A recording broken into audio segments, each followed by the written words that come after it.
Welcome one and all to the lesson on the Ingle-sum formulas. The Ingle-sum and difference formulas are trig identities to make algebraic substitutions, to simplify and verify trig identities, which can be useful for trig equations. Specifically, we're going to focus on sine and cosine. But before we can cover that, we need to review back to the Pythagorean theorem, so don't forget about the formula a squared plus b squared equals c squared, which primarily focuses on right triangles. And if you have 2 out of the 3, you can find the missing piece. Here's a review back to the trig functions themselves. For sine, cosine, and tangent, we're going to focus on the wording opposite, adjacency, and hypotenuse. We're not going to use x, y, and r as much because we're not really bound by a coordinate graph or unit circle. So take note of that. And here we have the actual formulas you need to know for the sum identities for sine and cosine. So with these two formulas, you will have 2 different angles A and B, which you don't really need to know what exactly they are, because we're going to use these formulas to translate them into the ratios, the fraction values.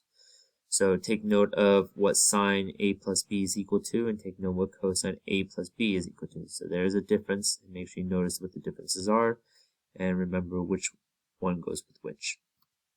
Now the rest of this video will focus primarily on this one example. There are 3 parts to this, so make sure you pay attention to each slide. So at the beginning of this problem, we are told that we have positive acute angles A and B.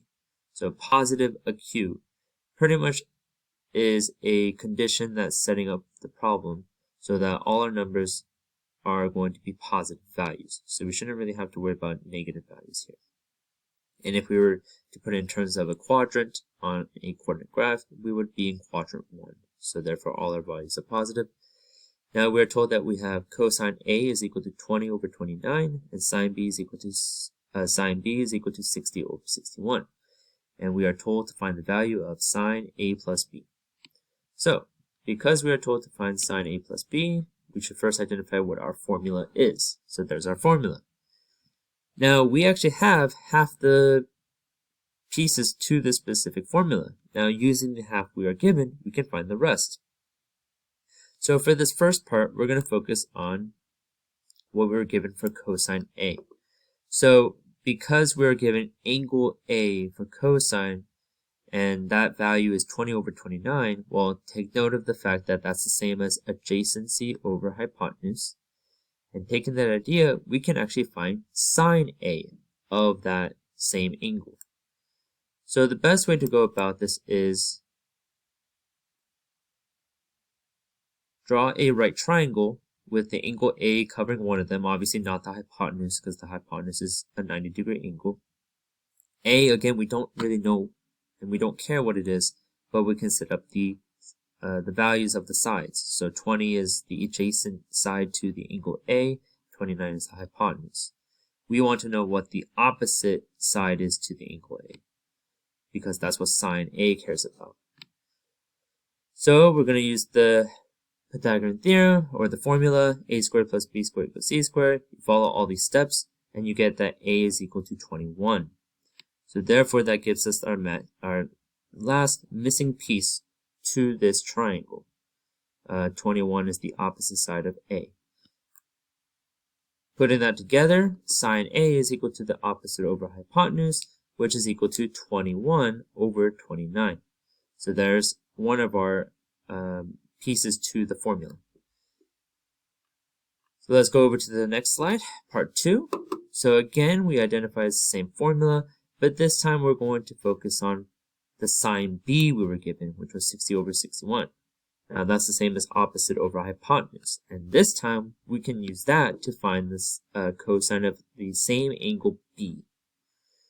So what we're going to do is we're going to recreate another right triangle. This time we'll label this angle B. The opposite side is 60 and the hypotenuse is 61. So this time we want to find the adjacent side because that's what cosine B cares about. So we use the Pythagorean theorem again, a squared plus b squared equals c squared. Follow the steps and we get it down to b is equal to 11. So that gives us a missing piece to our right triangle.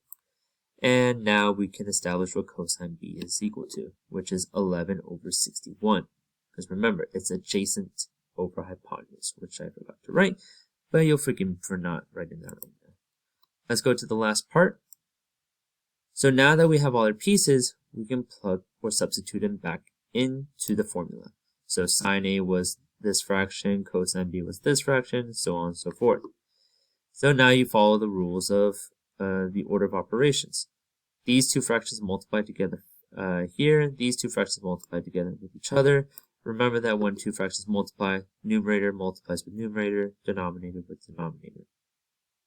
Notice that the denominators are the same for both fractions that we get for the product of each pair, which makes it really easy for us to do the next step, because when you're adding two separate fractions, as long as the denominators are the same, then we are good to go and just add the two numbers on the top, add the numerators together, which gives us the final answer of 1431 over 1769. And thankfully, this is not reducible, so therefore we leave it as it is, and that is the final answer to this problem. Now, if you have a situation where you're given tangent, I highly recommend that you watch the Delta Math video that's in this specific assignment itself. So go ahead and check that out, or check the second part, the second example to my lesson on the angle difference formulas. So check out that video if you want to see a problem where tangent is given to you instead of both sine or cosine.